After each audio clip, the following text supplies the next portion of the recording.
back to Hannity, and tonight President Trump is traveling to Saudi Arabia in the first stop on his first foreign trip now as president. This morning before he left, President Trump tweeted, quote, "Getting ready for my big foreign trip will be strongly protecting America's interests. That's what I like to do."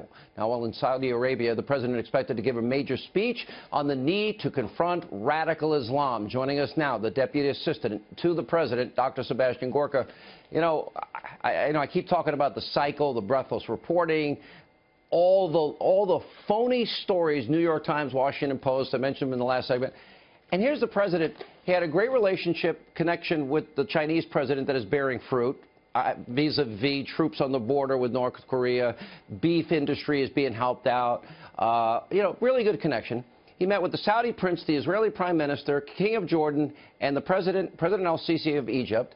He's making a lot of progress. He's taking on terror as we know, in Syria and elsewhere.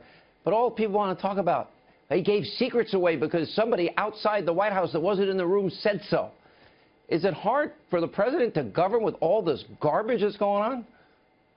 Not at all, Sean, not at all. We know this for what it is. I think you used the word yourself earlier this week. It's not news. It's not reporting. It's just propaganda.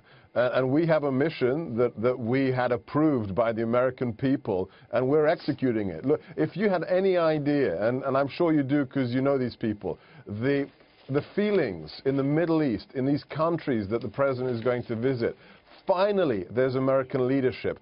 Finally, we're going to treat our friends like friends after 8 years of our allies and partners being shunned.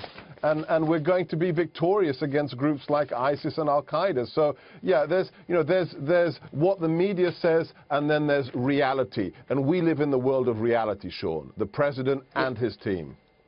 You know, Dr. Gorka, you wrote a book about that we can defeat radical Islam. Is there this new emerging alliance, Israel, the Saudis, the Jordanians, and maybe the Emirates emerging that could be a force that could take on Iranian hegemony, radical Islam, and ISIS all at the same time and actually win?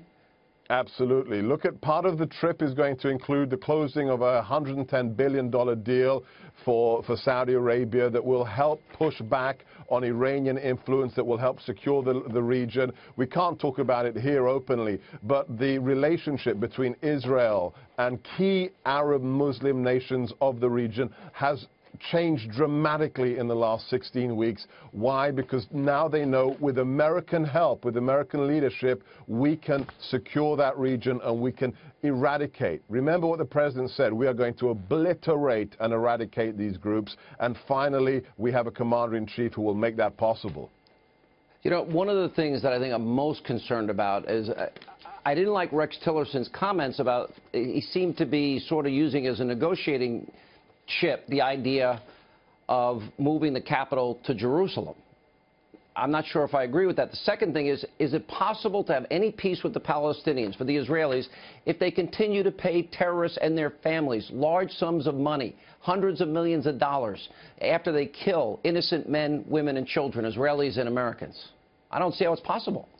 Look, so first things first, there's no final decision on the capital, but you heard it from the vice president's mouth on the day of national independence for Israel. The president is very, very seriously looking at this issue. But there's the broader question of the larger deal, and this is related to it. To your second point, yeah, there has to be a fundamental change. There has to be a behavior modification if we're going to have peace in a deal brokered by this administration. It's not going to be another piece of paper. It's not going to be a nice summit somewhere. If this happens, it's going to happen for real because we have the world's best deal maker, but it has to happen only after certain things change with regards to exactly those issues you discussed, with regards to terrorism, payment of terrorist families, and other key issues. One thing I know is not going to be happening, Dr. Gorka, this is not going to be an apology tour. That will be refreshing. Good to see you.